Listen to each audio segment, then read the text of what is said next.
tying my shoes. He told me everything, and he literally taught the game to me from the ground up, all the way up until freshman year, sophomore year.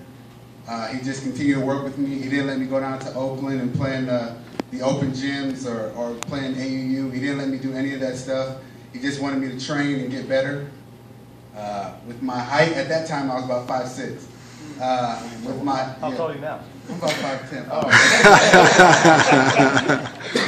At that time, he let me know that, at your height, you're always going to see guys that can pick up full court and that are going to run a team and always pass the ball. But he challenged me to be something different. And at that time, around 99, 2000, there wasn't a lot of small scorers. Now there's a whole bunch. But back then, he really challenged me to be, somebody outside the box.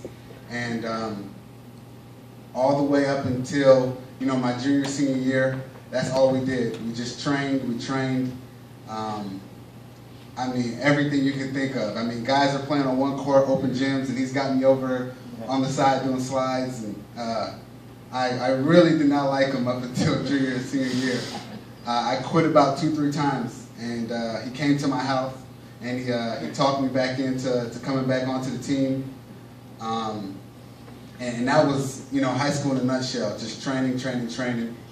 And then he came with me to all my recruiting trips, when Michigan and Texas, and he came with me to USC and Washington State.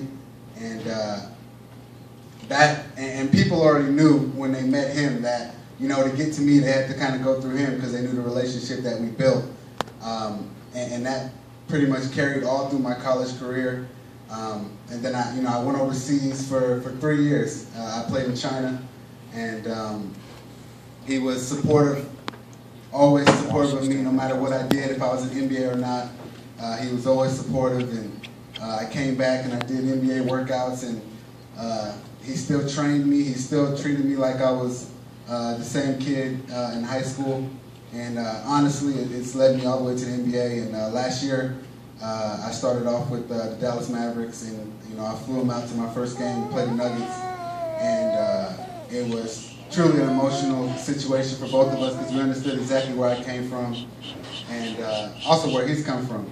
And now to be in a situation where I'm under contract with the Memphis Grizzlies, it's a great feeling. But one of the things he's always taught me is never to be satisfied, never to just be on a plain plateau where you just feel like you've achieved a lot. He's always criticizing me. He's always giving me the right amount of criticism and praise, and it's just perfect to keep me going. And I'm truly not happy with just making the NBA. Now I want to be able to be one of the guys in the rotation and go from there. And just off our relationship, it's truly brought me from Petaluma all the way to the NBA.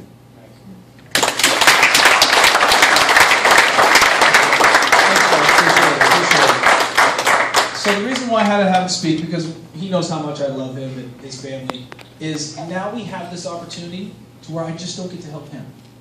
I've spent my whole life with this one kid. And so now I'm done. He's almost done.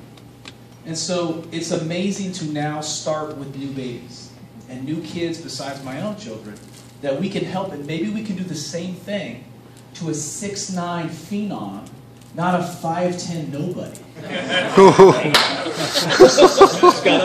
mean, I'm going to be honest.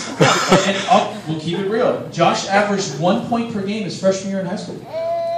Josh averaged 3 points per game his sophomore year in high school. Okay? Sophomore year. Nobody. Junior year, he averaged 9. Nobody recruited him. Senior year, he averaged 30.5. All on hard work. We're trying to install that same thing, a marquee solo trait, in that you have to keep working. We're trying to mentor these kids the same way we mentor Josh. Can't really jump. Doesn't run well. But the guy is the most skilled player in America. There's no doubt in my mind. The most skilled scorer in the world. Last 2 NBA Summer Leagues, he was top 5 in scoring. 5'10". That's not